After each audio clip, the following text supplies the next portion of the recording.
Assalamualaikum warahmatullahi wabarakatuh. Halo geng, jumpa lagi bersama Michan di channel Kisah Misteri. Kali ini Michan akan menceritakan kisah misteri yang berjudul Misteri Tumbal Pesugihan Juragan Kapal. Dan cerita ini ditulis oleh Nurhuda Asrori. Dan kalian juga bisa kunjungi halamannya. Link akan Michan sediakan di kolom deskripsi ya gengs. Oke, daripada lama-lama, langsung saja kita masuk ke ceritanya. Misteri Tumbal Pesugihan Juragan Kapal. Suatu hari di awal bulan Suro, salah seorang pemuda sebut saja Danu pergi ke tempat majikannya. Danu adalah pemuda berusia 35 tahun dan sehari-harinya bekerja sebagai nakoda kapal. Danu tinggal di sebuah desa di pesisir utara kota Pemalang yang mayoritas penduduknya sebagian besar adalah seorang nelayan. Seperti kebiasaan yang ia lakukan sehari-hari, sebelum melaut, biasanya ia pergi ke rumah majikannya pemilik kapal atau kalau di desaku disebut sebagai juragan kapal. Ia pergi ke sana untuk meminta raman atau bekal untuk perjalanan melaut. Biasanya bekalnya berupa makanan dan beberapa puluh liter jerigen solar. Ia tahu ini adalah bulan Suro yang terkenal dengan aroma mistisnya. Setiap tahun di desaku ini pasti ada kejadian awak kapal yang mati mendadak secara tidak wajar. Mulai dari ada yang sakit perut kemudian mati, sakit kepala lalu mati, tiduran di kapal lalu mati, dan tiba-tiba nyemplung dari kapal lalu mati, dan juga kejadian aneh lainnya. Ini kejadian biasa di desa kami, dan sudah menjadi rahasia umum. Danu tahu persis kalau juragan atau bosnya itu adalah seorang pengabdi setan. Ia tahu betul setiap tahun ada saja awak kapal yang bekerja di kapalnya yang mati secara tidak wajar. Namun karena kebutuhan ekonomi dan pendapatan yang besar sebagai seorang nakoda kapal, maka ia tetap saja menikmati profesinya. Sore bos, seperti biasa kita mau minta bekal nih. Oh iya, sudah tak siapkan tuh di samping rumah. Oke bos. Nu, hari ini usahakan tangkap ikan yang banyak ya, soalnya lagi banyak kebutuhan nih. Oke bos, siap. Setelah mengambil perbekalan dari rumah juragannya, ia kemudian segera menuju ke dermaga kapal dan melaut bersama beberapa orang anak buah kapal atau yang biasa disebut ABK. Ketika di tengah laut, dengan perintah Danu, para ABK kapal segera membentangkan jaring panjang di lautan untuk menjala ikan-ikan yang ada. Biasanya proses ini berlangsung selama berjam-jam. Sambil menunggu hasil tangkapan, Danu duduk di kamar kapten, sebutan untuk ruang kendali perahu, sambil merokok dan sesekali ngobrol dengan ABK-nya.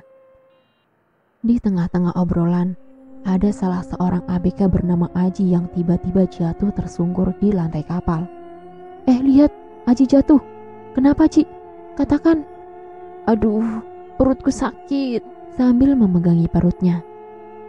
Tiba-tiba suasana menjadi gaduh dan proses penangkapan ikan dihentikan sejenak. Mendengar kegaduhan yang terjadi, Danu selaku nakoda keluar dari kamar kapten dan memeriksa apa yang terjadi. Ternyata salah seorang ABK bernama Aji sedang kesakitan. Aji adalah ABK-nya yang sekaligus juga sepupunya sendiri. Ji, kamu kenapa Ji? Aduh mas, perutku tiba-tiba sakit sekali. Cepat ambilin balsem lalu oleskan di perutnya. Teman-teman Aji segera melakukan tindakan pertolongan pertama, yaitu dengan mengoleskan balsem sambil memijat-mijat perutnya. Berharap semoga Aji cepat sembuh. Teman-temannya melihat Aji sedang sakit perut. Tetapi, ada hal yang berbeda dalam pandangan Danu. Tiba-tiba Danu menjauh dari lokasi kerumunan dan melangkah ke belakang beberapa meter. Tubuh Danu menggigil dan dengan rasa ketakutan yang amat luar biasa. Baru kali ini ia merasakan ketakutan yang amat sangat sepanjang hidupnya. Danu melihat tubuh Aji sedang dililit ular raksasa. Iya, Danu dengan mata kepalanya sendiri melihat tubuh ponakannya tersebut sedang dililit ular besar. Ular tersebut sedang berusaha meremukkan tulang-tulang Dani dengan lilitan kuatnya. Namun anehnya hanya Danu yang melihat ular tersebut, sedangkan teman-teman Aji tak ada satupun yang melihatnya. Ular tersebut berukuran sangat besar dengan taring tajam dan panjang, mata merah dan berwarna hijau pekat. Benar-benar menakutkan. Danu hanya bisa diam dan mematung sambil beristighfar menyebut namanya. Astagfirullah, astagfirullah, ya Allah, ya Allah. Danu sadar kalau ternyata Aji sedang dijadikan tumbal oleh juraganya sendiri. Dia tak menyangka ternyata hari ini sepupunya sendiri yang harus mati karena tumbal. Melihat situasi yang semakin genting, akhirnya Danu memutuskan untuk segera pulang dan membatalkan pencarian ikan. Ia tak peduli dengan hasil tangkapannya lagi. Pokoknya ia harus segera pulang. 1 jam kemudian akhirnya kapal tiba di dermaga. Namun, nyawa Aji sudah tak bernafas. Aji telah meninggal dunia.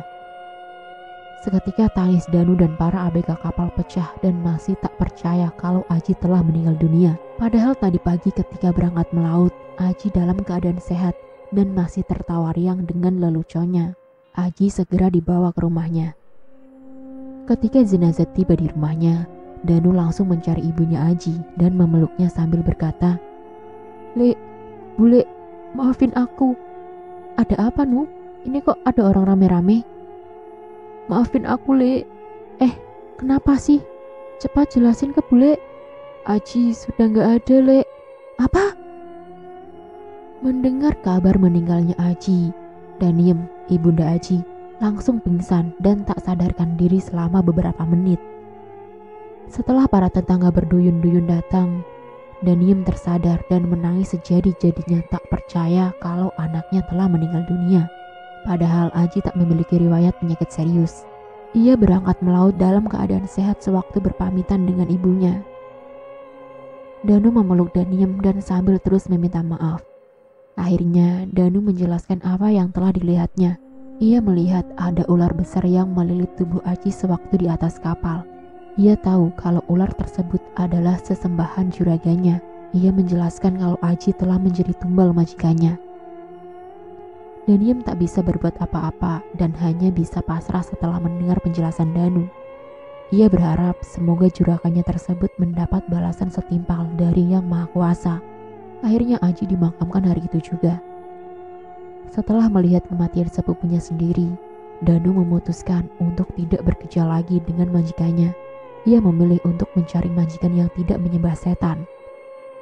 Kalau di desaku biasanya para juragan yang melakukan pesugihan, maka tangkapan ikannya benar-benar luar biasa banyak. Dalam sehari saja, para ABK bisa mengantongi uang 500-2 juta per hari. Itu jumlah yang tak wajar, mengingat mereka hanya mencari ikan dalam waktu sehari di Laut Jawa. Seandainya mereka melaut di Samudra Hindia atau Samudra Selatan Jawa, mungkin saja jumlah tersebut masih wajar. Tetapi kalau di pantai utara Jawa rasanya tidak wajar.